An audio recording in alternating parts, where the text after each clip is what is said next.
Hello everyone, welcome. आप सभी का आपके अपने प्यारे प्लेटफॉर्म कॉन्सेप्ट डिकोडर पे स्वागत है। मैं पीयूष परासर आप सभी का स्वागत करता हूं दिल से कॉन्सेप्ट डिकोडर प्लेटफॉर्म के ऊपर। तो हम पढ़ेंगे सॉइल मैकेनिक्स। सॉइल मैकेनिक्स में हम पढ़ रहे हैं परमिएबिलिटी में इस पर्टिकुलर टॉपिक से स्टार्ट करेंगे equivalent permeability in stratified soil deposit. Well, topic start करने से पहले मैं कुछ कहना चाहता हूं। कल हमने जैसे ही कंटेंट अपलोड किया था, मतलब सॉइल का जो पहला क्लास था परमिएबिलिटी का, वो जैसे ही अपलोड किया था, तो दो डियर स्टूडेंट ने कमेंट किया कि सर आप भी डिजिटल पैनल पे आ जाते तो बहुत अच्छा होता। देखो भाई, मैं भी चाहता हूं डिजिटल पैनल पे आ जाऊं, बट प्रॉब्लम क्या है, समस्या क्या है? समस्या ये है कि मैं अफोर्ड नहीं कर पा रहा हूं उसको। मैं पढ़ा रहा हूं सब्जेक्ट फ्री में आपको, पहले तो ये देखो। उसमें भी देखने वाले 100-150 लड़के हैं जो एकदम डेडिकेटली देखते हैं, जो फॉलो कर रहे हैं, जो आगे एग्जाम निकालना चाहते हैं।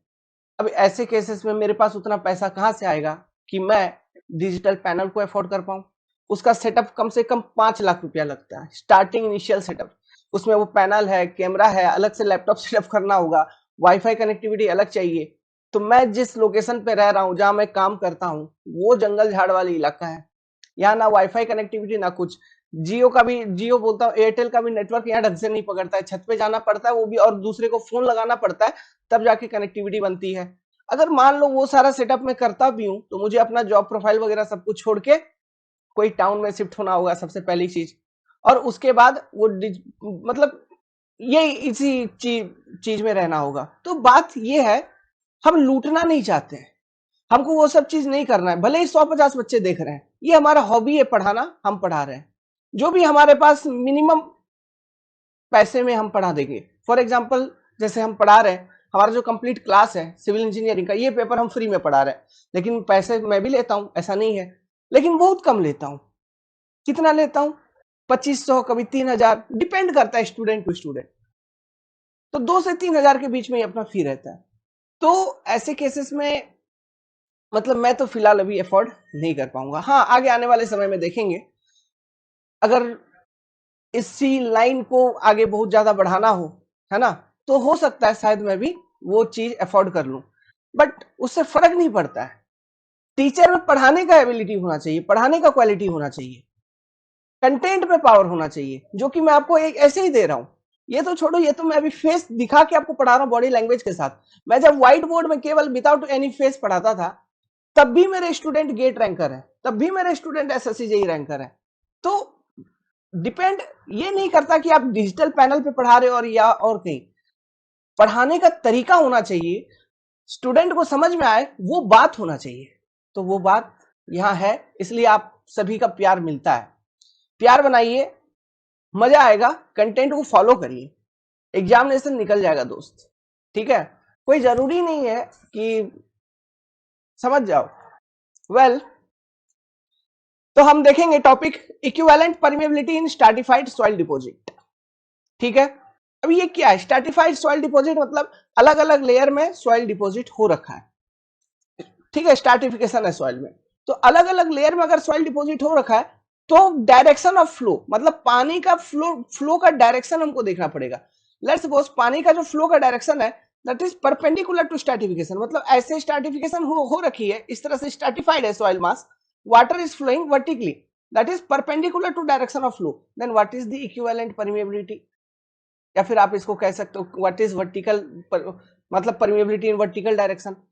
तो this is your perpendicular flow condition. अगर पानी का जो फ्लो हो रहा है वो पैरेलल टू स्ट्रैटिफिकेशन हो रहा है, मतलब इस तरह से फ्लो कर रहा है वाटर आपका सॉइल मास से, देन मैं कहूंगा कि इस केस में इक्विवेलेंट परमेबिलिटी क्या होगा, या फिर हॉरिजॉन्टल डायरेक्शन में परमेबिलिटी ओवरऑल क्या है। तो this is your perpendicular flow case, perpendicular flow case, and this is your parallel flow case, parallel flow case. समझ में आ रहा है? तो परपेंडिकुलर फ्लो या पैरेलल फ्लो हम किस केस में कह रहे हैं? Direction of flow of water को देखते हुए कह रहे हैं। मतलब स्ट्रैटिफिकेशन जिस डायरेक्शन में हो रखा है, उसके परपेंडिकुलर अगर फ्लो हो रही है, then that is your perpendicular flow in soil. अगर डायरेक्शन ऑफ स्ट्रैटिफिकेशन के पैरेलल में अगर फ्लो हो रही है, तो उसे हम कहेंगे पैरेलल फ्लो केस। तो पैरेलल फ्लो केस मतलब आपको लग ही रहा हॉरिजॉन्टल, जैसे इस केस में हॉरिजॉन्टल डायरेक्शन में हमको परमिएबिलिटी निकालना है, equivalent permeability of this stratified mass. Vertical अगर फ्लो हो रही है तो वर्टिकल डायरेक्शन में इक्विवेलेंट परमिएबिलिटी निकालना है ऑफ दिस स्ट्रैटिफाइड सॉइल मास। ठीक है, तो इसका हम डेरिवेशन करने जा रहे हैं। ओके, तो एक एक करके करेंगे। पहले पैरेलल करते हैं, फिर परपेंडिकुलर करेंगे, समझे? चलो, तो डायग्राम समझना। लेट्स सपोज ये एक सॉइल मास है, ठीक है, ये एक सॉइल मास है जिसका हम पर यूनिट विड्थ ले रहे हैं। इसका जो विड्थ है, this is your 1 metre, width को मैंने फिक्स कर दिया 1 metre. This is your length of soil mass, ये आपका लेंथ है सॉइल मास का। अब इसी में डिफरेंट लेयर ले लेते हैं यार। मान लो this is soil 1, this is soil 2, 3 layer ले लिया मान लो। This is soil 1, soil 1, this is soil 2, soil 2, this is soil 3। सभी के प्रॉपर्टीज अलग अलग हैं।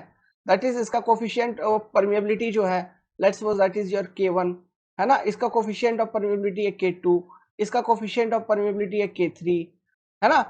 अभी पहले वाले केस में हाइड्रोलिक ग्रेडियंट है मान लीजिए I1, दूसरे वाले केस में हाइड्रोलिक ग्रेडियंट है I2, तीसरे वाले केस में हाइड्रोलिक ग्रेडियंट है I3। ऐसा, इस तरह से प्रॉपर्टीज अलग अलग आप कर लीजिए। लेट्स सपोज कि ये ऊपर वाले लेयर का जो डेप्थ है, एक मिनट, जो ऊपर वाले लेयर का डेप्थ है इट इज योर Z1, उसके नीचे Z2, उसके नीचे Z3। इस तरह से डिफरेंट थिकनेस का ये सॉइल है, Z1, Z2, Z3, 3 अलग अलग लेयर है सॉइल मास का। ठीक है, और भी अलग अलग चीज लिख सकते हो, जैसे क्रॉस सेक्शन एरिया ऊपर में ले लो, ऊपर वाले का A1, नीचे वाले का A2, इसके नीचे का A3। और भी ले सकते हो, जैसे पानी आपका फ्लो करेगा इस पर्टिकुलर सॉइल मास से, मतलब पैरेलल फ्लो, मतलब ये जो स्ट्रैटिफिकेशन इसके पैरेलल फ्लो कर रही होगी। तो जब पानी फ्लो करेगी तो वेलोसिटी एक होगा, तो हर एक सॉइल मास, चूंकि सॉइल मास अलग अलग है, यहाँ पे अलग अलग लेयर है, तो हो सकता है कि वेलोसिटी भी अलग अलग हो। तो लेट्स सपोज इसमें वेलोसिटी ऑफ फ्लो है V1, इसमें वेलोसिटी ऑफ फ्लो V2 आपको मिल रही है, इसमें वेलोसिटी ऑफ फ्लो V3 मिल रही है, ऐसे। ठीक है, और भी बहुत सारे पैरामीटर हैं, जैसे सीपेज हेड भी अलग अलग हो सकता है। लेट्स सपोज इसमें सीपेज हेड है H1, इसमें सीपेज हेड आपको दिख रही है H2, इसमें सीपेज हेड आपको दिख रहा है H3। मतलब ये H1, H2, H3 seepage head क्या है बेसिकली, देखिए मैं क्या कहना चाह रहा हूँ। ये सीपेज हेड बेसिकली क्या है, इसको समझो। देखो, यहाँ पे पैरेलल फ्लो का कंडीशन हम लेके चल रहे हैं, तो हमको फ्लो दिखानी होगी। तो लेट्स सपोज मैं यहाँ से एक रिजर्वायर कनेक्ट कर रहा हूँ, इस पर्टिकुलर सॉइल को, इस पर्टिकुलर सॉइल को एक रिजर्वायर से कनेक्ट कर रहा हूँ। देखिए एक मिनट, ये Z2 मिटाने दो हमको थोड़ा, ये Z2 सॉइल लेयर, ठीक है। ये मैंने एक रिजर्वायर कनेक्ट कर रहा है, मैं एक क्या कर रहा है, एक रिजर्वायर कनेक्ट कर रहा है इस पर्टिकुलर सॉइल मास से, ध्यान रखना। तो देखो ऐसा,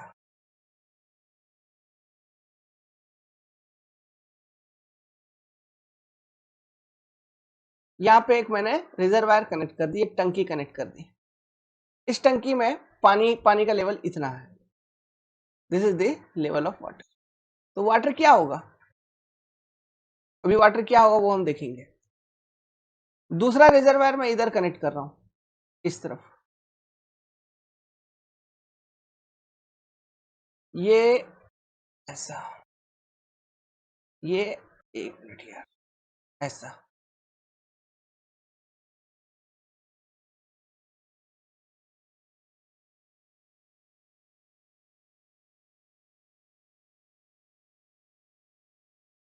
ठीक है, पानी का लेवल इसमें यहां तक रखा मैंने, this is a free surface. तो ये देखो, ये जो पॉइंट है आप कह सकते हो एंट्री पॉइंट है ना। पानी एंटर कर रहा है और इधर से एग्जिट कर रहा है, क्यों? वाटर का फ्लो का डायरेक्शन क्या होगा, वाटर का फ्लो का डायरेक्शन होगा ये। क्यों? यहां पे मान लो हेड, टोटल हेड ये कितना है, this total head is H1, और ये टोटल हेड आपको कितना दिख रही है, H2। और ये डायग्राम से ही आपको अंदाजा है कि H1 is greater than H2, तो फ्लो का डायरेक्शन क्या होगा, लेफ्ट टू राइट। ठीक है, फ्लो का direction will be left to right, इस डायरेक्शन में फ्लो हो रही होगी। तो लेफ्ट टू राइट जो डायरेक्शन ऑफ फ्लो है, तो वो क्या है, पैरेलल टू स्ट्रैटिफिकेशन है, स्ट्रैटिफिकेशन में के पैरेलल, तो ये पैरेलल फ्लो का कंडीशन है। नाउ ये चीज क्या है देखो, जैसे हमने सॉइल का जो डिफरेंट लेयर का क्रॉस सेक्शन एरिया लिया A1 A2 A3, तो अगर मैं इस टोटल क्रॉस सेक्शन एरिया को देखूं क्लब करके, अगर मैं A1 plus A2 plus A3 करके देखूं, तो ये चीज आपको टोटल क्या दिखेगी, cross section area flow area, ठीक है ए। मतलब एरिया इक्विवेलेंट आप इसको कह सकते हो या एरिया टोटल कह सकते हो, मतलब ये सभी लेयर को मिला के जो cross section area of flow मिल रहा है वो वाला है आपका वो एरिया इक्विवेलेंट या फिर area total, total cross section area of flow, ठीक है। अब देखिए, तो water will flow from left to right, मतलब पानी इधर से एंटर करेगी और यहां से एग्जिट कर जाएगी, तो ये होगा direction of flow that is parallel to stratification of soil. तो ये पानी जब फ्लो करेगी सॉइल मास से, ये एल लेंथ कवर कर रही होगी, एल लेंथ कवर करेगी। अभी देखिए सीपेज हेड क्या है, सीपेज हेड इज ये वाला लेवल, मतलब पानी जब एंटर कर रहा है सॉइल में तब टोटल एनर्जी कितना है H1, टोटल हेड कितना है H1, जब एग्जिट कर रहा है टोटल हेड कितना बच रहा है H2, then this particular difference, this particular level difference H1 minus H2, ये क्या होती है, this is your H, small h, और इस स्मॉल h को हम क्या कहते हैं, सीपेज हेड, इसी को हम बोलते हैं सीपेज हेड, ठीक है, इसका नाम है सीपेज हेड। दैट इज इतना टोटल एनर्जी लॉस करेगा, ठीक है, इतना टोटल एनर्जी लॉस करेगा कौन, वाटर, कब, जब वो पानी इन सॉइल से फ्लो कर रही होगी तब, कितना लेंथ, एल लेंथ को फ्लो कर रही होगी तब टोटल इतना हेड वो लॉस करेगा, तो वो है सीपेज हेड। अब ये जो टोटल सीपेज हेड लिखा हूं H, अब हो सकता है चूंकि यहाँ पे अलग अलग लेयर है सॉइल मास का, मतलब सॉइल अलग अलग है, हो सकता है वो टोटल हेड H का कुछ हिस्सा सॉइल 1 में लॉस हो रहा है ना, सॉइल 1 में कुछ हिस्सा लॉस हो रहा है, हो सकता है कुछ हिस्सा सॉइल 2 में लॉस हो रहा है, कुछ हिस्सा सॉइल 3 में लॉस हो रहा है। हम चेक करेंगे, अभी चेक करेंगे, अभी पता लगाएंगे ऐसा हो रहा है क्या, अभी पता लगाएंगे। मैं चाहता हूं कि आप पहले इस पर्टिकुलर डायग्राम को बना लीजिए, ठीक है, या एरिया इक्विवेलेंट या total cross section area, area T आप लिख सकते हो, which is nothing but A1 plus A2 plus A3, तीनों को मिला के सम है उसका। आप ये डायग्राम को बना लीजिए, अब आगे एनालिसिस करते हैं, ठीक है। बना लिया वीडियो को पॉज करके डायग्राम, चलो आगे चलो। देखो ये जो कंडीशन मैंने लिया, इसमें जो सॉइल का डेप्थ था, depth of soil, depth of soil layer पहला, that is Z1 Z2 Z3, क्या ये सेम है, it's not same, these are different, are different. मतलब हो सकता है क्वेश्चन सॉल्व करते वक्त आपको सेम डेप्थ दिया हो, लेकिन यहां मैं एक जनरल कंडीशन को कंसीडर कर रहा हूं कि Z1 Z2 Z3 जो लेयर का थिकनेस है it is not same, these are different. Cross section area, cross section area of each layer, each layer that is A1 A2 A3 will be different कि नहीं, क्योंकि Z1 Z2 Z3 different है, तो A1 A2 A3 will be also different, will be different. कहने का मतलब कैसे निकाल रहे होंगे आप A1, A1 अगर हमको लिखना है तो हम लिखेंगे Z1 into unit width 1 metre, A2 अगर लिख रहे होंगे तो हम लिखेंगे क्या, Z2 into unit width, A3 अगर हम लिख रहे होंगे तो हम लिखेंगे क्या, Z3 इंटू यूनिट विड्थ, इस तरह से हम लिख रहे होंगे, ओके। अब देखिए जो ये तीन अलग अलग यहाँ पे सॉइल लेयर है, इसमें coefficient of permeability K1 K2 K3 तीनों का अलग अलग है, आर डिफरेंट, ये भी सेम नहीं है ना, इसको भी हम डिफरेंट कंसिडर कर रहे हैं। अब देखो चूंकि सॉइल डिफरेंट है, तो ये मान लो मैं बता रहा हूँ सॉइल है, अब इधर से पानी एंटर हो रहा है, तो यहाँ पे एक लेयर है, उसके नीचे एक लेयर है, मतलब यहाँ तक एक सॉइल है, यहाँ तक एक सॉइल है, इधर एक सॉइल है, फिर ये आगे चलेगा, तो पानी इधर से एंटर हुई, पानी जब एंटर हो रही है, आप ये जूम करो कि ये ओवरऑल सॉइल में एंटर हो रही है पानी, मतलब कुछ पानी ऊपर से एंटर हो रही है, कुछ नीचे से, कुछ इधर से, मतलब वो ओवरऑल सॉइल में वो पानी एंटर हो रहा है। तो देखो, चूंकि सॉइल अलग अलग तरह का है, मतलब ऊपर वाला सॉइल कोई और है, कुछ और है, नीचे वाला कुछ और है, नीचे वाला कुछ और है, तो उसमें वॉइड वगैरह भी कुछ और होगा। अगर वॉइड वगैरह कुछ और है, तो जब फ्लो करेगी वाटर, है ना, तो उसका जो वेलोसिटी है, ठीक है, उसका जो वेलोसिटी है वो भी डिफरेंट हो सकता है। when water will flow from those soil, their velocity will also be different। ये चीज भी पॉसिबल है। तो मैं ऐसा कहूंगा कि v1, v2, v3 are also different, are different। Now अगर velocity equal to velocity different है, एरिया डिफरेंट है, तो डिस्चार्ज इक्वल टू क्या होता है, एरिया इंटू वेलोसिटी। तो मान लो कि टोटल डिस्चार्ज इस सॉइल मास के अंदर जो एंटर हो रही है, टोटल डिस्चार्ज जो सॉइल मास के अंदर एंटर हो रही है, हम पर यूनिट विड्थ निकालेंगे, डिस्चार्ज पर यूनिट विड्थ, तो उसको हम स्मॉल क्यू लिखेंगे। जो टोटल डिस्चार्ज इस सॉइल मास के अंदर एंटर हो रही है, that is your small Q. तो जितना एंटर हुआ उतना निकलना चाहिए, जितना एंटर हुआ उतना निकलना चाहिए, ठीक है।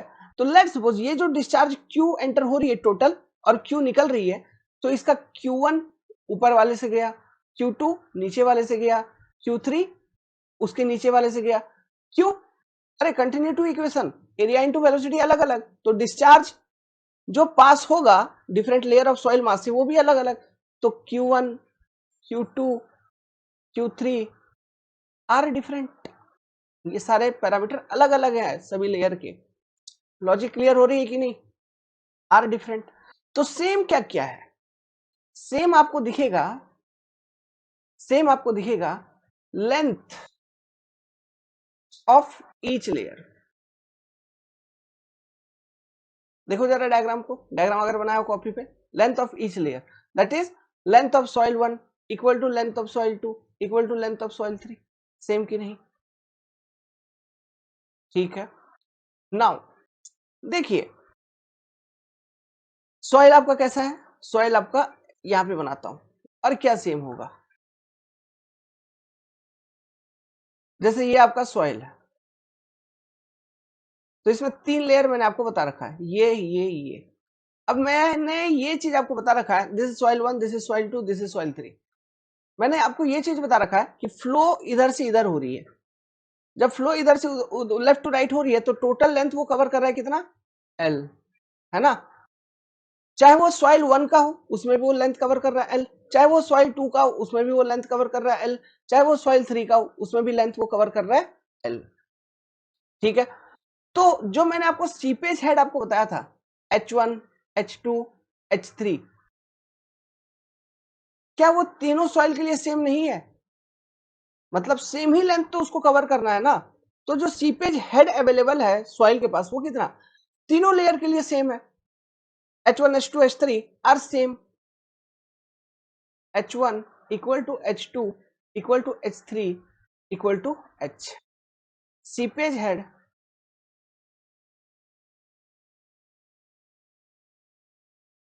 is also same for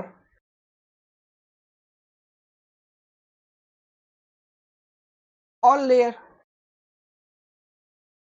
अब बताओ, जब seepage head is same for all layer, then hydraulic gradient जो मैंने बताया आपको, I1, I2, I3, that is head loss पर यूनिट लेंथ, हेड लॉस पर यूनिट लेंथ,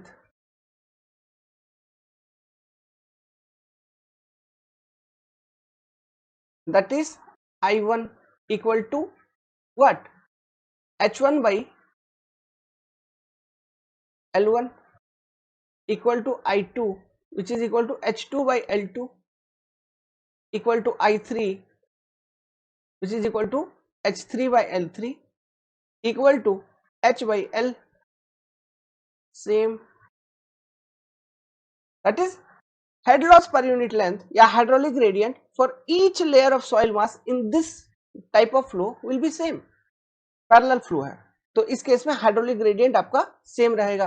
जैसे सीपेज हेड सेम होगा, मतलब देखो आपको बेसिकली सीपेज हेड सेम होने का क्या मतलब है, हम बेसिकली इस संदर्भ में देखते हैं कि फ्लो तो यहां से इस पर्टिकुलर पॉइंट से चल के यहीं तक पहुंचना है ना। तो जब फ्लो इस पर्टिकुलर पॉइंट से यहां तक पहुंचना है तो कोई भी सॉइल हो, चाहे वो सॉइल 1 हो, सॉइल 2 हो, सॉइल 3 हो, पानी के पास टोटल एनर्जी खर्च करने को कितना है, वही एच एनर्जी टोटल वो खर्च कर सकता है इस पर्टिकुलर पॉइंट से यहां तक पहुंचने में। तो वो चाहे सॉइल 1 से फ्लो करके पहुंच रहा हो, सॉइल 2 से फ्लो करके पहुंच रहा हो, या सॉइल 3 से फ्लो करके पहुंच रहा हो, पानी के पास जो टोटल एनर्जी है वो उतना ही खर्च कर रहा है ना। सॉइल 1 में भी ये जो H1 खर्च कर रहा है ये कितने के बराबर है, जो उसका सीपेज हेड है H के बराबर उतना खर्च कर रहा है। इस पर्टिकुलर लेवल से भी अगर फ्लो कर रहा है तो ये जो पानी यहाँ पे एंटर की और जो फ्लो करी वो भी जो एनर्जी खर्च कर रहा है वो भी एच के बराबर है। इस पर्टिकुलर लेवल पे अगर कोई फ्लो एंटर मतलब वाटर एंटर करी तो उसके पास भी एनर्जी टोटल इस पर्टिकुलर पॉइंट पे कितना एच टोटल H1 अवेलेबल था, और H1 से इसको H2 पे आना है, मतलब ये भी टोटल एच खर्चा करेगा, स्मॉल एच। इसलिए मैंने बोला जो सीपेज हेड है H1 या H2 या H3 ये अलग अलग नहीं है, ये सेम है एच। मतलब पानी चाहे यहां से एंटर करे या इधर से एंटर करे, इधर से एंटर करे और इधर से बाहर निकलेगा, तो पानी जो अपना टोटल एनर्जी खर्चा कर रहा होगा वो एच खर्चा कर रहा होगा, चाहे किसी भी सॉइल लेयर से पास करे वो। समझ में आ रहा है? मतलब यहां पे ये माना जा रहा है, सिंपल सी बात है, चाहे पानी इधर से एंटर करे ऊपर से या इधर से एंटर करे, इधर से एंटर करे, एंट्री के टाइम पे उसके पास टोटल हेड है H1, और इधर से एग्जिट करे या इधर से एग्जिट करे या इधर से एग्जिट करे उसके पास टोटल हेड बच रहा है H2, है ना। तो चाहे वो सॉइल 1 से एंटर करके एग्जिट कर रहा हो, सॉइल 2 से एंटर करके एग्जिट कर रहा हो, सॉइल 3 से एंटर करके एग्जिट कर रहा हो, H1 add H2 add head बच रहा है। तो लॉस कितना हो रहा है H1 minus H2 which is your seepage head. तो कोई भी सॉइल मास हो उसमें जब पानी एंटर कर रही है कितना हेड वो लॉस कर सकती है, H सीपेज हेड के बराबर। इसलिए बोला H1 H2 H3 equal to same. Length जब सेम है ही तीनों सॉइल लेयर का तो हाइड्रोलिक ग्रेडियंट या हेड लॉस पर यूनिट लेंथ, इसको हम बोलते हैं hydraulic gradient, it will be also same. Hydraulic gradient will be same. समझ में आ रहा है? ठीक, अब आगे बढ़ते हैं। तो यहां तक लिख लिया चीजों को। तो ये कुछ कुछ जो सेम थे वो लिखे, जो डिफरेंट थे वो लिखे। अब देखो हम डिस्चार्ज पर यूनिट विड्थ, अगर हम total discharge per unit width जो बाहर निकल रही है सॉइल मास से वो लिखें तो हम क्या लिखेंगे, हम लिख सकते हैं इसको Q1 plus Q2 plus Q3, अलग अलग तीन discharge, this is equal to discharge per unit width, unit width मतलब इसका यूनिट क्या होगा, देखो डिस्चार्ज का unit generally metre cube per second होता है, metre cube per second per metre is unit of Q. समझे? ध्यान रखना ओपन चैनल फ्लो में इसका काफी यूज किया जाता है। तो देखो ये जो Q है, Q मतलब वो इक्विवेलेंट डिस्चार्ज जो टोटल बाहर निकल रही है उसको हमने बोला सॉइल लेयर, सॉइल मास 1 से Q1 निकला, सॉइल 2 से Q2 गया, सॉइल 3 से Q3 गया। डार्सी लॉ को यूज करेंगे यहाँ पे, डार्सी लॉ। तो डार्सी लॉ के अकॉर्डिंग क्या है, Q इक्वल टू के आई ए, ये वाला फंडामेंटल कॉन्सेप्ट हमारे पास अवेलेबल है, K i into cross section area A, हम सिंपली ऐसा लिखते हैं। तो यहां पर Q1 equal to K1 I1 into A1, A1 मतलब A1 सिंपली ऐसे मतलब K1 इंटू I1, I1 मतलब हेड लॉस H अपन L, ये तो कांस्टेंट है सबके लिए, इंटू A1 Z1 इंटू 1, क्या मैं लिख सकता हूं Q2 equal to similarly K2 I2 A2, क्या ऐसे लिख सकता हूं, that is K2 into H upon L, क्योंकि I1 I2 I3 तो सेम है, into Z2 into 1, Q3 equal to K3 I3 into A3 लिख सकते हैं क्या, equal to K3 into H by L Z3 इंटू 1, ऐसे लिख देंगे, लिखा जा सकता है। अब देखो ये तो हम बेसिक फॉर्मूला हमारा ये था। अब ये जो टोटल यहाँ पे जो ये जो क्यू है, मतलब यहाँ पे ये जो क्यू है, ये बेसिकली क्या है, जो वो क्यू जो सॉइल मास से बाहर निकल रही है। तो इस टोटल क्यू को हम कैसे लिख सकते हैं? इस टोटल क्यू को हम लिख सकते हैं कि K equivalent permeability in that horizontal direction of flow, K equivalent permeability in that horizontal direction of flow into I equivalent hydraulic gradient into, आप क्या लिख सकते हो, टोटल एरिया या एरिया इक्विवेलेंट। हम उसको ऐसे लिख सकते हैं। तो अगर मैं इक्वेशन को इक्वेट करूंगा, Q equivalent into I equivalent into A equivalent equal to K1 I1 A1 plus K2 I2 A2 plus K3 I3 A3, ऐसा ये इक्वेशन आ जाएगा, एक पेरेंट इक्वेशन आएगा। फिर इसको सिंप्लीफाई करेंगे तो यहां से K इक्विवेलेंट का वैल्यू निकल जाएगा। ठीक है, चलो करते हैं।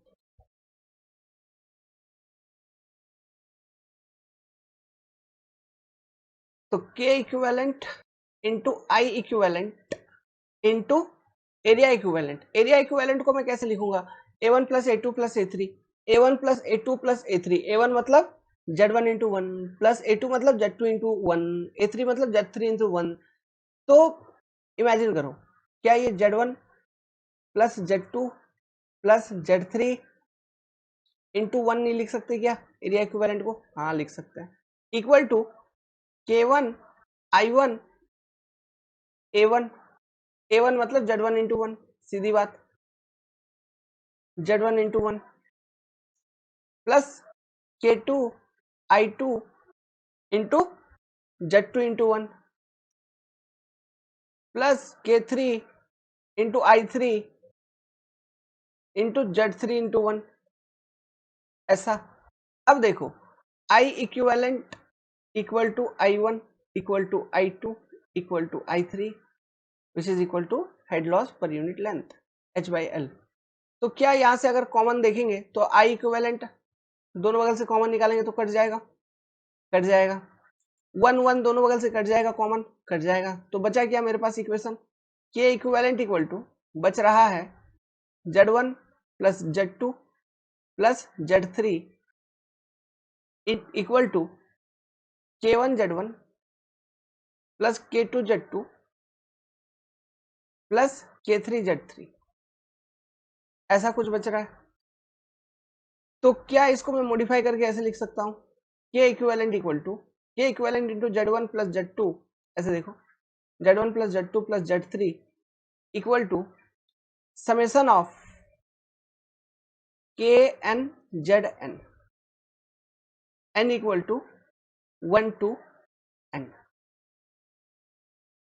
ऐसे लिख सकते हैं, लिखा जा सकता है ना। जैसे K1 N equal to 1 put करोगे K1 Z1 समेशन है, N इक्वल टू 2 पुट करोगे K2 Z2 समेशन है, प्लस में आ जाएगा, ऐसा। तो इस तरह से लिख सकते हैं। तो यहां से फिर K इक्विवेलेंट इक्वल टू क्या बना सकते हैं, K equivalent equal to summation of N equal to 1 to N। अच्छा इसको एक काम करो, फॉर्मूला को चेंज कर लो, कैपिटल N लिख लो तो वो ज्यादा अच्छा लगेगा। कैपिटल N KN ZN, है ना, capital N equal to 1 to small n। एक मिनट, नहीं ये भी कैपिटल N हो जाएगा भाई, ठीक है। मतलब यहाँ आप ये कर दो ना, N इक्वल टू क्या है, number of layer, number of layer of soil,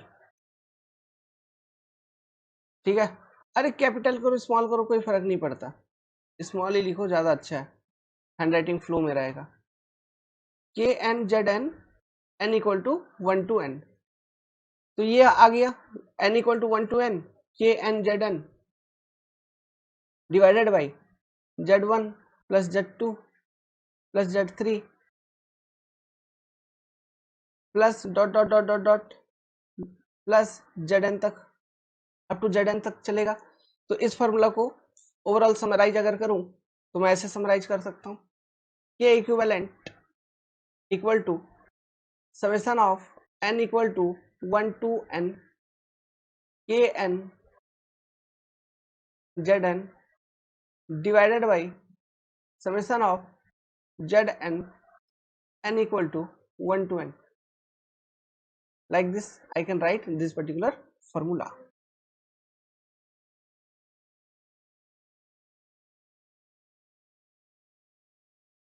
मतलब जैसे यहाँ पे 3 लेयर था तो k इक्विवेलेंट का वैल्यू कैसे निकलेगा 3 लेयर के केस में k1 z1 plus k2 z2 plus k3 z3 k3 z3 divided by ये overall divided by z1 plus z2 plus z3 करना है लाइक दिस। तो ये निकलेगा आपका equivalent permeability in horizontal direction, समझे। इसी तरह से हम equivalent permeability in vertical direction निकाल सकते हैं।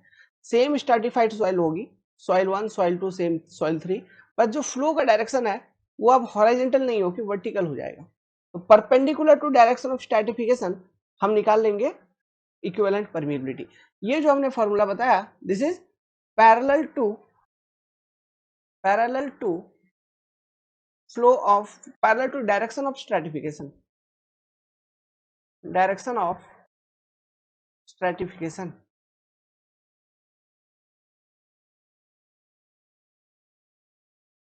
समझ गए बात को। It is your parallel to direction of stratification. आप इसको हॉरिजॉन्टल परमिएबिलिटी भी कह सकते हैं, हॉरिजॉन्टल इक्विवेलेंट परमिएबिलिटी।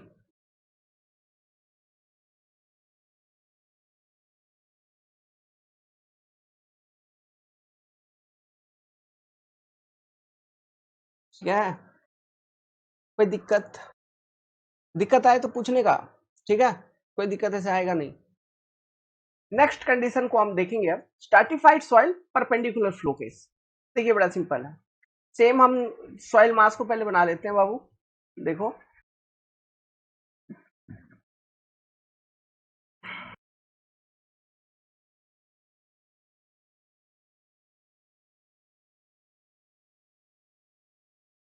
ये हमने बना दिया आपका 3 डायमेंशनल सॉइल मास जिसकी लेंथ एल। यहाँ पे ले लो डिफरेंट लेयर, मान लो 3 लेयर हम कंसिडर कर रहे थे तो यहाँ पे हमने 3 लेयर कंसिडर कर लिया और लेंथ तो वही एल है इस सॉइल का, ये लेंथ एल। ओके, ये depth z1, this depth is z2, this depth is z3, ठीक है। This is your unit width, 1 metre का विड्थ है ये। परपेंडिकुलर डायरेक्शन ऑफ फ्लो मतलब पानी स्ट्रैटिफिकेशन का जो डायरेक्शन उसके परपेंडिकुलर में फ्लो करना चाहिए, है ना। तो वाटर में कैसे दिखा रहा हूं, यहाँ पे देखिए फ्लो का डायरेक्शन। यहां से मैं एक पाइप कनेक्ट करता हूं इधर से, मतलब पानी नीचे से एंट्री कर रहा है, इस पर्टिकुलर पॉइंट से एंट्री कर रहा है। एक पाइप मैंने कनेक्ट किया, इससे एक रिजर्वायर कनेक्ट कर दे रहा हूं, समझना। एक मिनट,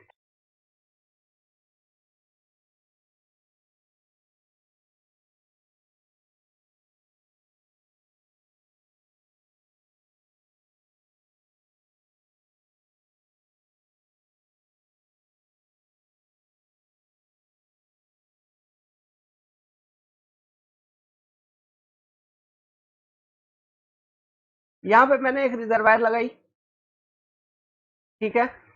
ये रिजर्वायर में टॉप वाटर लेवल। अभी एक काम करता हूं, ये ऊपर जो मैंने लिया इसका इस सॉइल का लेवल थोड़ा कम करता हूं।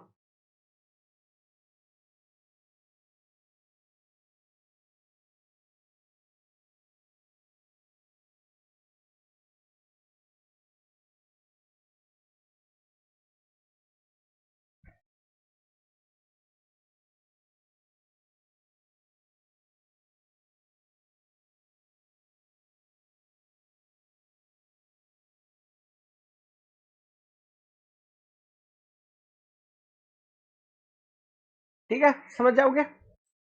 3 अलग अलग लेयर, यहां पे एक रिजर्वायर कनेक्ट करता हूं इस पर्टिकुलर पॉइंट पे।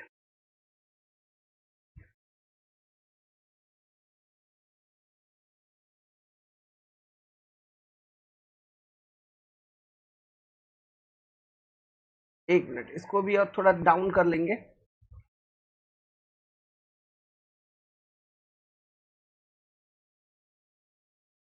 यहाँ पे मैंने एक रिजर्वायर को कनेक्ट किया, ठीक है। अब देखना बात,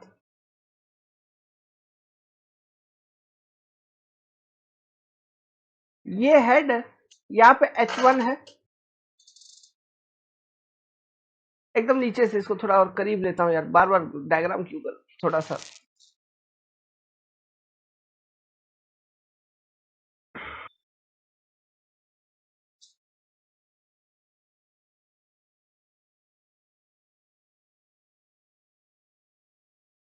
ये हेड H1 है, फिर यहां से लेके यहां तक this particular head is your H2। तो देखने से क्या पता चल रहा है, H1 is greater than H2, ठीक है। तो जो सीपेज हेड आपको मिल रहा है वो कितना मिल रहा है, this particular level difference, this is your seepage head. और ये सीपेज हेड क्या मिल रहा है आपको, H1 minus H2। Let's suppose this is equal to H, मतलब water will flow from high head to low head, है ना। तो हाई हेड कहां पर है, इस पर्टिकुलर पॉइंट पे, तो पानी यहां से एंटर करेगी। Let's suppose Q discharge enter कर रही है, तो एग्जिट भी करेगा वही Q discharge from this particular given soil. ये जो सॉइल लेयर है, इसमें ये सॉइल 1 है, मान लो this is soil 1, soil 2, soil 3, मान लो इसका परमेबिलिटी है K1, इसका परमेबिलिटी है K2, इसका परमेबिलिटी है K3, ठीक है। इसका हाइड्रोलिक ग्रेडियंट I1, इसका हाइड्रोलिक ग्रेडियंट I2, इसका हाइड्रोलिक ग्रेडियंट I3, ऐसा और भी बहुत सारे डेटा। अभी देखो मेन चीज यहाँ पे, ये परपेंडिकुलर फ्लो, मतलब स्ट्रैटिफिकेशन इस डायरेक्शन में, उसके परपेंडिकुलर डायरेक्शन में आपका वाटर फ्लो कर रहा है, ठीक है, इसलिए हम इसको परपेंडिकुलर फ्लो कह रहे हैं। मेन चीज जो सोचने देखने वाली चीज है, देखो जैसे सॉइल लेयर 3 में वाटर एंटर करा, क्यू डिस्चार्ज एंटर करा, तो सॉइल नंबर 2 में कितना पानी जाएगा, वही सेम क्यू। सॉइल 3 से सॉइल 2 में वही सेम क्यू पानी, सॉइल 2 से सॉइल 1 में वही क्यू पानी, फिर ओवरऑल पूरे सॉइल से बाहर निकल जाएगी। मतलब जो डिस्चार्ज एंटर किया वही same discharge soil 1, soil 2, soil 3 में है। दैट इज जो क्यू आपका यहां बाहर निकल रही है ना, this Q is equal to Q1 equal to Q2 equal to Q3। Area of cross section देखो, फ्लो के अगेंस्ट में जो क्रॉस सेक्शन एरिया आपको दिख रहा है वो कौन सा, ये वाला एरिया दिख रहा है, this is your area of cross section here. तो एरिया ऑफ क्रॉस सेक्शन, ठीक है, अगर मैं A1 बोलूं पहला लेयर का, तो it will be what, L into 1। तो it is equal to A2 की नहीं, it is equal to area of cross section of third layer of soil की नहीं, which is equal to overall area of cross section of soil. तो यहाँ पे discharge same, area of cross section same. अगर discharge same, area of cross section same, तो continuity equation देखो, discharge equal to क्या होता है, एरिया इंटू वेलोसिटी। तो डिस्चार्ज सेम, एरिया सेम, तो by using continuity equation, from continuity equation, न्यूटी equation, हम ये भी कह सकते हैं कि velocity of flow in each layer v1 will be equal to v2 equal to v3। जिस लेयर से पहला वाला, मतलब जिस वेलोसिटी से पहला वाला लेयर में सॉइल फ्लो कर रहा होगा, वही वेलोसिटी से दूसरे वाले लेयर में फ्लो करेगा, वही वेलोसिटी से तीसरे वाले लेयर में फ्लो करेगा, ऐसा इक्वल टू v। ये कहां से आया, कंटिन्यूटी इक्वेशन, क्या है, q equal to area into velocity. तो q यहां पे तीनों लेयर में सेम, एरिया तीनों लेयर का सेम, तो क्या होगा, ultimately we can say velocity of all three layer will be same, v1 equal to v2 equal to v3। ये तीन बातें यहां पे क्लियर हो गई आपको। तो ये डायग्राम को बनाइए और यहाँ पे ये लिखो, ये जो H हमने निकाला H1 माइनस H2, ये क्या है, इसको हम बोलते हैं सीपेज हेड, सीपेज हेड। अभी देखो यहां पानी के पास टोटल हेड लूज करने के लिए कितना है, H1 माइनस H2 का हेड टोटल वो लूज कर सकता है किस केस में, जब वो पानी यहां से एंट्री कर रहा है इस पर्टिकुलर पॉइंट से, let's suppose this is your point 1, यहां से एंट्री करेगा और इस पर्टिकुलर पॉइंट से एग्जिट कर रहा है, ये पॉइंट 2 एग्जिट कर रहा है। मतलब ये जो लेंथ है, इस लेंथ को जब पानी कवर करेगी तो पानी टोटल कितना हेड लॉस कर सकता है, पानी टोटल हेड लॉस कर सकता है H अमाउंट का। तो इस लेंथ को जब वो कवर कर रहा है आपका वाटर, तो वो 3 अलग अलग सॉइल से गुजर रहा है, सीधी सी बात है। इस लेंथ को जब पानी कवर कर रहा है, पहले सॉइल 3 से एंटर किया, एक लेयर, एक Z3 लेंथ कवर किया, फिर सॉइल 2 में एंटर किया, फिर Z2 लेंथ कवर किया, फिर सॉइल 1 में एंटर किया, फिर Z1 लेंथ कवर किया, फिर वाटर एग्जिट कर रही है। मतलब टोटल जो लेंथ है, मतलब जो टोटल जो डेप्थ है सॉइल का, उस टोटल डेप्थ को जब कवर कर रहा है तो अलग अलग डिफरेंट सॉइल लेयर से वो गुजर रहा है, और अलग अलग डिफरेंट सॉइल लेयर का प्रॉपर्टीज अलग अलग है, प्रॉपर्टीज अलग अलग है। सो यहां पे क्या होगा, ये जो टोटल सीपेज हेड है H, ये डिस्ट्रीब्यूटेड होगी डिफरेंट सॉइल लेयर में। लेट्स सपोज जैसे सॉइल 1 में जो सीपेज हेड लॉस होगा वो होगा H1, सॉइल 2 में जो टोटल सीपेज हेड लॉस होगा H2 होगा, सॉइल 3 में यहां पे जो हो रही होगी इसमें H3 portion of seepage head loss हो रहा होगा। Means here in this case, in this case in this case H1 is not equal to H2 is not equal to H3। अलग अलग रेजिस्टेंस दे रहा होगा अलग अलग सॉइल, तो अलग अलग हेड लॉस हो रही होगी, ठीक है। सो इसलिए हम कहेंगे total seepage head loss, total seepage head loss will be equal to what, H, जो कि होगा sum of H1 plus H2 plus H3। We can write like this. तो अगर सीपेज हेड लॉस सेम नहीं है तो क्या, और चूंकि Z1 is not equal to Z2 not equal to Z3, ये भी अलग अलग है, ठीक है। जो लेंथ ऑफ फ्लो है डिफरेंट सॉइल में वो भी अलग अलग है आपका। सो हम ये कह सकते हैं कि I1 is not equal to I2 is not equal to I3। क्यों? I क्या होता है? I is equal to head loss पर यूनिट लेंथ। तो जैसे सॉइल 1 में अगर, छोड़ो, सॉइल 3 से एंट्री कर रहा है, तो पानी अगर सॉइल 3 में कवर मतलब फ्लो करेगा, तो I3 हम लिखेंगे, कितना लिखेंगे? I3 equal to head loss कितना उसमें H3 अमाउंट का हेड लॉस हो रहा है, मान लो टोटल का, लेंथ कितना कवर कर रहा है? Z3।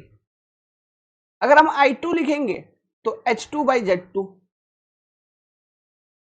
अगर हम I1 लिखेंगे तो H1 बाई Z1। तो ये तीनों अलग अलग है, सेपरेट है।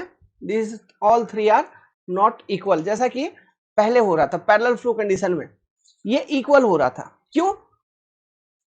हेड लॉस भी, मतलब इस पर्टिकुलर पॉइंट से यहां तक फ्लो करने में पानी का जो हेड लॉस होना है वो सेम है तीनों सॉइल में। चाहे वो पानी सॉइल 1 से फ्लो करे उतना ही हेड लॉस करेगा, चाहे वो सॉइल 2 से फ्लो करे उतना ही हेड लॉस उसको करना है, सॉइल 3 से फ्लो करे उतना ही हेड लॉस करना है, और सेम लेंथ भी ट्रेवल कर रहा है। इसलिए हेड लॉस पर यूनिट लेंथ वहां पे थी कांस्टेंट, वहां पे थी same for all three layer. But यहाँ पे परपेंडिकुलर फ्लो है, तो जब वाटर एंटर करी सॉइल 3 से, सॉइल 3 में फ्लो किया, कुछ अमाउंट ऑफ हेड लॉस किया, फिर सॉइल 3 से 2 में एंटर किया तो कुछ अमाउंट ऑफ हेड लॉस किया, फिर सॉइल 2 से सॉइल 1 में एंटर किया तो जो रिमेनिंग बचा हुआ था उसको वो स्पेंड किया। तो अलग अलग डेप्थ में, है ना, अलग अलग लेंथ जब वो कवर कर रहा है तो सॉइल अलग अलग हेड लॉस कर रहा है। इसलिए यहां पे जो हाइड्रोलिक ग्रेडियंट है for each layer of soil is different, is not the same. ये जनरल कंडीशन है। अब क्वेश्चन सॉल्व करते वक्त किसी भी तरह से कंडीशन बना सकता है, ठीक है। आपको क्वेश्चन में न्यूमेरिकल कुछ डेटा वगैरह वैल्यू कुछ ऐसा दे दिया है कि I1 I2 I3 का वैल्यू ही सेम आ जाए, दे कैन गिव डेटा ही कुछ ऐसा बना के दे दे, समझ में आ रहा है? वो चीज अलग है, बट ये कॉन्सेप्ट को हम फॉलो करते हुए इक्वेशन को डिराइव कर रहे हैं। क्लियर है? तो यहां पे जो बेसिकली बात हो रही है वो क्या हो रही है, अलग अलग सॉइल लेयर में अलग अलग हाइड्रोलिक ग्रेडियंट है, मतलब I1 अलग, I2 अलग, I3 अलग, है ना। मैं ओवरऑल एक I इक्विवेलेंट का अगर बात करूं, अगर मैं I इक्विवेलेंट का बात करूं कि सबको मिला के चलो एक I इक्विवेलेंट बताओ, तो आप बोलोगे सर ठीक है बता देते हैं, जितना टोटल सीपेज हेड लॉस होना है ओरिजिनल H डिवाइडेड बाई जो total length of soil cover करना है उसको, टोटल लेंथ ऑफ सॉइल, ये चीज हो जाएगा सर। मैं बोला वेरी गुड। तो ये क्या होगा, तो यहां से हम ऐसे इस इक्वेशन को इस तरह से लिख सकते हैं क्या, H equal to i equivalent into length of soil, length of soil. तो H equal to i equivalent into length of soil, तो आई इक्विवेलेंट इक्वल टू क्या हो गया, i equivalent into length of soil मतलब Z1 plus Z2 plus Z3, ये total length वो cover कर रहा है। इस तरह से हम इसको लिख सकते हैं,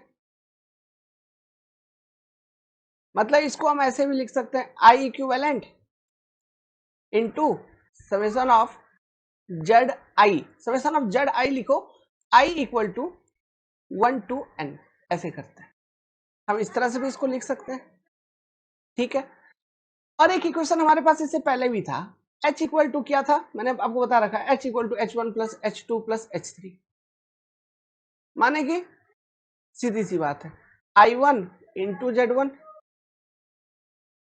I2 into Z2 plus I3 into Z3। तो क्या दिस इक्वल टू दिस हम लिख सकते हैं?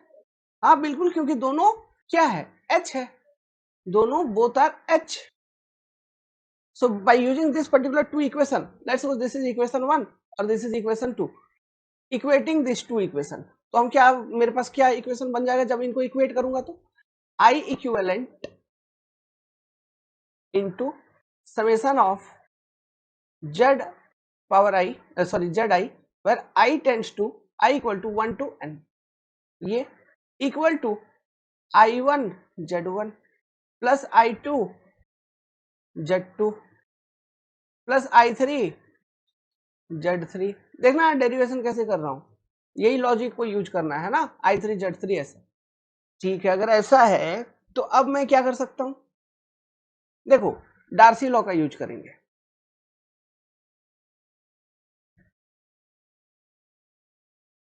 V equal to K into I, from here I equal to V by K equivalent, sorry V by K equivalent छोड़ो, V by K, V upon K हो जाएगा। तो जैसे I इक्विवेलेंट की अगर बात हो रही है तो मैं V equivalent by I by K equivalent लिख सकता हूं, ऐसे रिप्लेस कर दूंगा, into summation of I equal to 1 to n ZI लिख दिया, equal to similarly I1 V1 by K1 Z1 plus V2 by K2 Z2 plus V3 by K3 Z3। अब इसमें देखिए, V इक्विवेलेंट हो या V1 हो या V2 हो या V3 हो, आर इक्वल, तो कॉमन निकल के कट जाएगा। अब कॉमन निकालोगे, ठीक है, मतलब V लिख दो इनको, V1 V2 V3 के जगह V लिख दोगे क्योंकि वो इक्वल है, और इधर V इक्विवेलेंट को भी V लिख देंगे, है ना, तो V equal to V equivalent equal to V1 V2 V3 V4, ऐसा जो भी है, तो वो कॉमन कट जाएगा। इक्वल क्यों बताया था अभी कंटिन्यूटी इक्वेशन यहाँ पे अप्लाई करके, कि डिस्चार्ज जब तीनों लेयर में जो भी निकल रहा है, जो पानी एंटर हो रहा है और जो उससे निकल रहा है हर एक लेयर में, उसमें सेम पानी एंटर हो रही है, निकल रही है, area cross section area of flow भी आपका सेम है, तो कंटिन्यूटी इक्वेशन क्या सजेस्ट करेगा कि वेलोसिटी ऑफ फ्लो रहेगी सेम, समझ गए, तो वो कॉमन कट जाएगा, तो बचेगा क्या एक्सप्रेशन अपने पास एक्सप्रेशन बच रही होगी ये, summation of I equal to 1 to n ZI divided by K equivalent,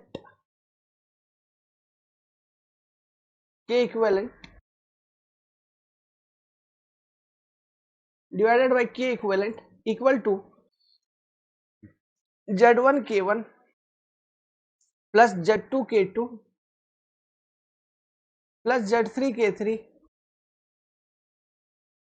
ऐसा चलता रहेगा। तो यहां से हमको निकालना क्या है, K इक्विवेलेंट का वैल्यू, तो K इक्विवेलेंट इक्वल टू क्या पता चल रहा है, किस तरह की इक्वेशन आ रहा है, देखो Z1 plus Z2 Z1 plus Z2 plus Z3, ये तो पहले था ही, मतलब इस वाले पोर्शन को मैं एक्सपेंड किया, डिवाइडेड बाई ये वाला इसके नीचे आ जाएगा, Z1 by K1 plus Z2 by K2 plus Z3 by K3, इस तरह का इक्वेशन यहाँ पे डिराइव होता हुआ चल रहा है। तो this is your permeability in vertical direction, है ना, आप इसको केवी भी कह सकते हैं, के इक्विवेलेंट और KV, permeability in vertical direction that is perpendicular to direction of stratification, इस तरह से निकाल सकते हैं। इसी को हम जनरलाइज्ड फॉर्म में अगर लिखना चाहें तो जैसे ऊपर वाला को तो हमने लिखा ही था, summation of i equal to 1 to n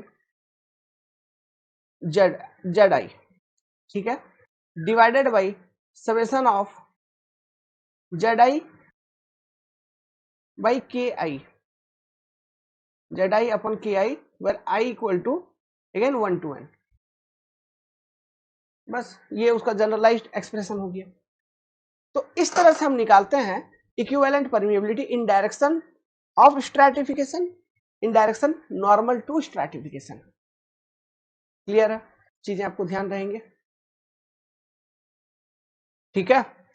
और जनरली ये देखा गया है, मैंने आपको नोट भी लिखवाया था, ठीक है, यहाँ पे आप नोट में ऐसे लिख लो, जनरली ये देखा गया है कि जो के एच का वैल्यू है is always greater than K V for all type of soil, that is in direction parallel to stratification, जो आपको परमिएबिलिटी निकल रहा होगा वो ज्यादा होगा परपेंडिकुलर टू स्ट्रैटिफिकेशन डायरेक्शन।